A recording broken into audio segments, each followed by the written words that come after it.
Hi all, this is Nagarjuna. Here we have a few sentences. You are very late, you are so late, you are too late. ఇక్కడ మనం very గురించి so గురించి two గురించి చూద్దామండి. You are very late అన్నప్పుడు మీరు చాలా ఆలస్యంగా వచ్చారు అని అర్థం అండి, చాలా లేట్ ఉన్నారు అని అర్థం. వెరీ లేట్ అయినా సో లేట్ అయినా ఆల్మోస్ట్ ఒకటే. Only difference is so late అంటే అమెరికన్ ఇంగ్లీష్లో సో లేట్ అంటాము, బ్రిట్ ఇంగ్లీష్లో వెరీ లేట్ అంటాం. ఇకపోతే టూ లేట్ అంటే చాలా చాలా ఆలస్యం అయిపోయింది, ఇంకా అటెండ్ అయినా వచ్చినా రాకపోయినా ఇంకా waste.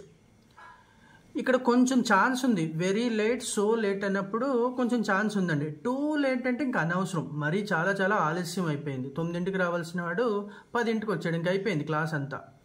That is called as too late. You are very late, you are so late, you are too late. Next అండి, you are so good, you are very good.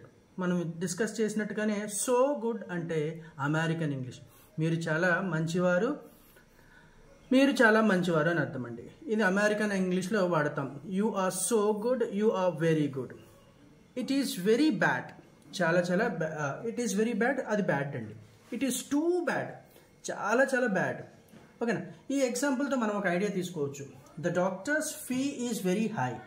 Doctor గారి ఫీజు చాలా ఎక్కువగా ఉందండి. కొంచెం కష్టపడితే అదో రకంగా ఫీ చెల్లించి మనం వైద్యం చేయించుకోవచ్చు. కానీ ఈ సెంటెన్స్లో లాస్ట్ వన్లో చూడండి, the doctors fee is two high.